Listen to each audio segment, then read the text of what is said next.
नमस्ते dear viewers. आज के इस वीडियो में हम लोग एक रिलेशन देखेंगे थर्मोडायनामिक प्रोबेबिलिटी और इंट्रॉपी के बीच का।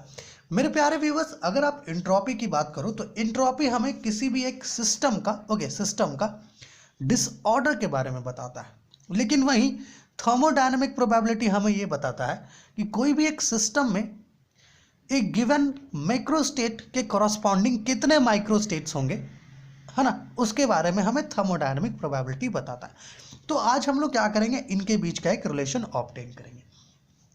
मेरे प्यारे व्यूअर्स, बोल्ट्जमैन को हम लोग पढ़ते आ रहे हैं, बोल्ट्जमैन के बारे में। ओके, जो बोल्ट्जमैन थे उन्होंने ये कहा कि जो एंट्रोपी है ना, ये थर्मोडायनामिक प्रोबेबिलिटी का फंक्शन होता है। ओके, जस्ट कंसिडर कि हमारे पास कोई एक सिस्टम है, तो उस सिस्टम का जो एंट्रोपी होगा ना, वो उस सिस्टम के थर्मोडायनामिकल प्रोबेबिलिटी का फंक्शन होगा। क्या होगा? थर्मोडायनामिकल प्रोबेबिलिटी का फंक्शन होगा। इसे हम लोग इस मैथमेटिकल एक्सप्रेशन से समझ सकते हैं कि जो एंट्रोपी होगा एस, ये एक्चुअली क्या होगा? फंक्शन होगा थर्मोडायनामिकल प्रोबेबिलिटी डब्ल्यू का। ओके, अब देखो, कई जगह पर थर्मोडायनामिकल प्रोबेबिलिटी को डब्ल्यू से भी रिप्रेजेंट किया जाता है और कई जगह पर इसे रेजिस्टेंस के सिंबल ओम से भी रिप्रेजेंट किया जा सकता है। तो आप किसी का भी प्रयोग करो, कोई परेशानी नहीं है, ठीक है। So this is the thing जो बोल्ट्जमैन ने हमें कहा। ओके, इसी की मदद से हम लोग रिलेशन ऑब्टेन करेंगे एंट्रोपी और थर्मोडायनामिकल प्रोबेबिलिटी के बीच का। इसके लिए हमें करना क्या होगा? हमें दो सिस्टम कंसिडर करने होंगे, छोटे छोटे। ओके, चलिए मान लीजिए कि यहाँ पर हम लोगों ने क्या किया, दो सिस्टम ले लिया। चलिए, ये दो सिस्टम है। ओके, इस सिस्टम का एंट्रोपी है S1, इसका एंट्रोपी है S2। ओके, इसका थर्मोडायनामिकल प्रोबेबिलिटी W1 है और इसका थर्मोडायनामिकल प्रोबेबिलिटी W2 है। ओके, समझ रहे हैं? तो ऑब्वियस सी बात है मेरे प्यारे व्यूवर्स, इस सिस्टम का जो एंट्रोपी होगा उसे हम लोग थर्मोडायनामिकल प्रोबेबिलिटी के टर्म्स में कुछ यूं लिख सकते हैं। ओके, इसके अकॉर्डिंग। और इस सिस्टम का जो एंट्रोपी होगा उसे हम लोग थर्मोडायनामिकल प्रोबेबिलिटी के टर्म्स में कुछ इस प्रकार से लिख सकते हैं, इसके अकॉर्डिंग। ओके, सो मेरे प्यारे व्यूवर्स, थोड़ा यहाँ पर ध्यान दीजिएगा। अब अगर हम लोग ऐसा करें, इन दोनों ही सिस्टम को ज्वाइन कर दें। चलिए, इन दोनों सिस्टम को ज्वाइन कर देते हैं, है ना। इन दोनों ही सिस्टम को हम लोगों ने एक साथ कर दिया ज्वाइन। ओके, तो क्या हो गया? यहाँ पर एक नया सिस्टम बन गया। ओके, इसका एंट्रोपी S1 है, इसका एंट्रोपी S2 है, थर्मोडायनामिकल प्रोबेबिलिटी W1 और W2 है। So here we get a new system, है ना, and the entropy of this system is S। So S1 plus S2 हो जाएगा एंट्रोपी। और अगर आप इसके थर्मोडायनामिक प्रोबेबिलिटी की बात करो तो ये हो जाएगा W1 और W2 से इक्वल। ओके, सो मेरे प्यारे व्यूवर्स, हम लोग इसे कुछ ऐसे भी तो लिख सकते हैं, ये जो S है is equal to S1 plus S2, हम लोग इसे ऐसे भी लिख सकते हैं। अब चूंकि ये जो S एंट्रोपी है, इसे हम लोग इसके थर्मोडायनामिकल प्रोबेबिलिटी के टर्म्स में लिख सकते हैं, अर्थात कुछ ऐसे लिख सकते हैं FW1 W2 के टर्म्स में, क्योंकि W तो W1 W2 से इक्वल है। उसी प्रकार मेरे प्यारे व्यूवर्स, यहाँ पर S1 क्या है? FW1 से इक्वल है। ओके, और S2 क्या है? FW2 से इक्वल है। ओके, कुछ इस प्रकार से इसे लिख सकते हैं। चलिए, इसको इक्वेशन नंबर 1 ले लेते हैं। समझ में आ रहा है? अब क्या करेंगे मेरे प्यारे व्यूवर्स, हमारा ये जो इक्वेशन नंबर 1 है, इसको पहले तो डिफरेंशिएट करेंगे W1 के रिस्पेक्ट पर, अर्थात इसको डिफरेंशिएट करेंगे पहले सिस्टम के थर्मोडायनामिकल प्रोबेबिलिटी के रिस्पेक्ट पर। उसी प्रकार फिर दूसरे सिस्टम के थर्मोडायनामिकल प्रोबेबिलिटी के रिस्पेक्ट पर डिफरेंशिएट करेंगे। ओके, देखिए यहाँ पर क्या करते हैं, इसे डिफरेंशिएट करते हैं किसके रिस्पेक्ट पर? W1 के रिस्पेक्ट पर। On differentiating equation number 1, okay, with respect to W1, इसको W1 के रिस्पेक्ट पर आप डिफरेंशिएट करोगे तो आपको मिलेगा F prime W1 W2 dot, माफ कीजिएगा, यहाँ पर W1 होगा। हमने क्या किया, इसको W1 के रिस्पेक्ट पर डिफरेंशिएट किया, तो ये तो पूरा डिफरेंशिएट होगा, तो हमें क्या मिलेगा? F prime W1 W2। फिर जब आप ब्रैकेट वाले को डिफरेंशिएट करोगे तो ये दोनों तो प्रोडक्ट में है, तो W1 तो डिफरेंशिएट हो जाएगा, बचेगा क्या? W2। ओके, सो अच्छा, यहाँ पर W2 होना है, ठीक है, W2।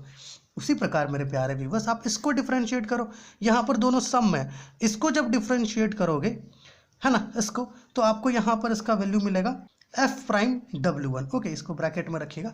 अब चूंकि यहाँ पर W1 है नहीं तो इसका डिफरेंशिएशन पॉसिबल नहीं है। बिल्कुल सेम तरीके से आप इसको पहले तो इक्वेशन नंबर 2 ले लो, ठीक है। बिल्कुल सेम प्रकार से इस इक्वेशन नंबर 1 को क्या करेंगे, W2 के रिस्पेक्ट पर डिफरेंशिएट करेंगे।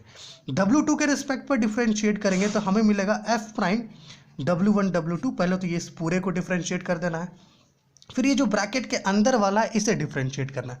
ब्रैकेट के अंदर वाला डिफरेंशिएट करोगे तो W2 तो डिफरेंशिएट हो जाएगा, 1 बचेगा, यहाँ पर क्या हो जाएगा W1।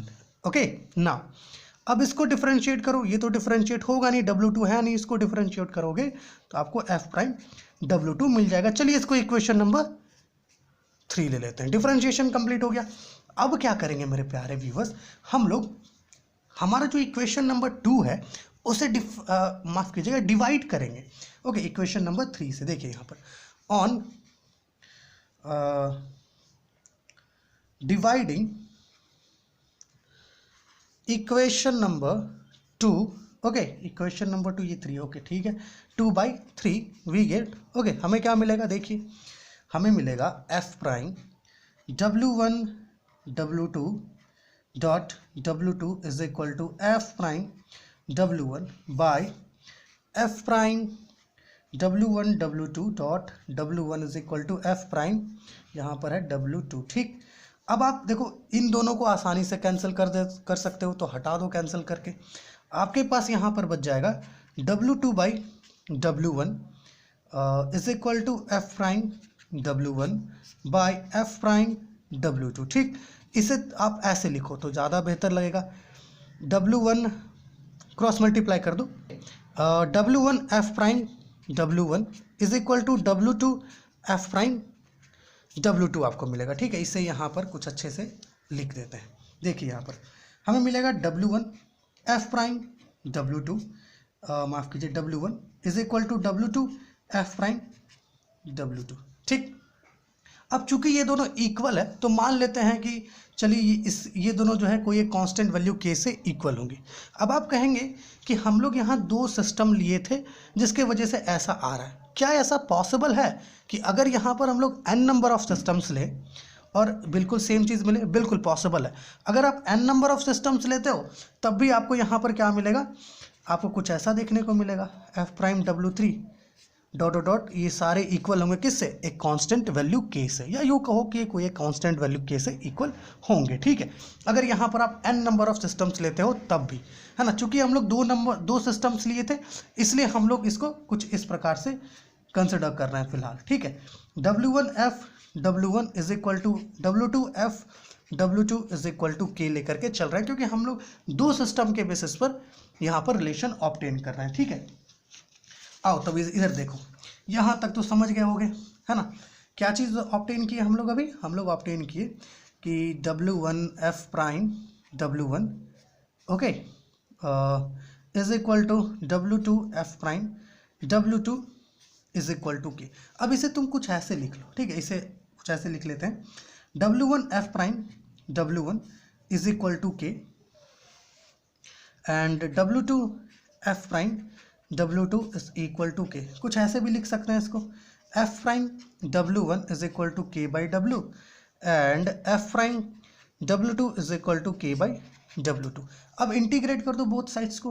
Okay, integrate F prime W1 dW1 is equal to k, तो कांस्टेंट है बाहर निकल जाएगा, 1 बाई ये W1 है, ध्यान रखिएगा W1 dW1।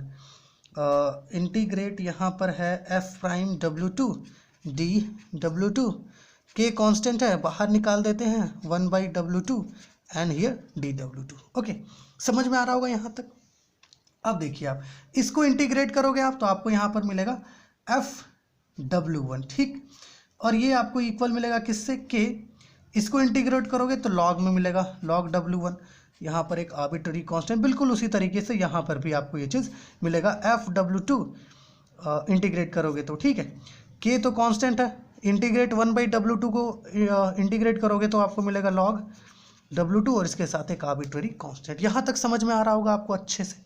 अब मेरे प्यारे व्यूअर्स थोड़ा देखिए, जब FW1 के लिए हमारे पास ऐसा वैल्यू आ रहा है, FW2 के लिए बिल्कुल सेम प्रकार का वैल्यू आ रहा है, तो ऑब्वियस सी बात है एफ डब्ल्यू के लिए भी तो हम लोग ऐसे ही लिख सकते हैं ना, के लॉग डब्ल्यू प्लस सी लिख सकते हैं, है ना, जहाँ पर के बोल्ट्जमैन कांस्टेंट के लिए स्टैंड करता है, डब्ल्यू थर्मोडायनेमिकल प्रोबेबिलिटी है, ठीक है।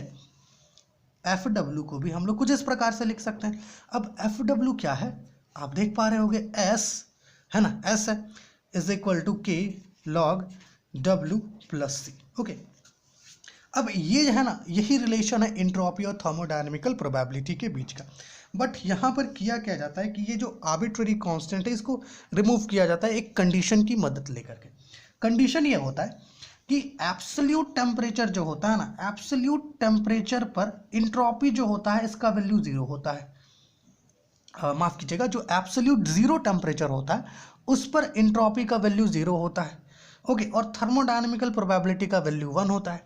इसकी मदद से सी का वैल्यू पता किया जाता है और यहाँ पर रखा जाता है। देखिएगा, कहा यह जाता है बोल्ट्जमैन के द्वारा कि at absolute zero temperature, okay, at absolute zero temperature जो इंट्रोपी एस है इसका वैल्यू जीरो होता है और जो थर्मोडायनेमिक प्रोबेबिलिटी उसका वैल्यू 1 होता है। अब इसमें क्या करो, एस का वैल्यू जीरो रखो और थर्मोडायनेमिक प्रोबेबिलिटी का वैल्यू 1 रखो, आपको सी का वैल्यू जो है ना जीरो मिलेगा।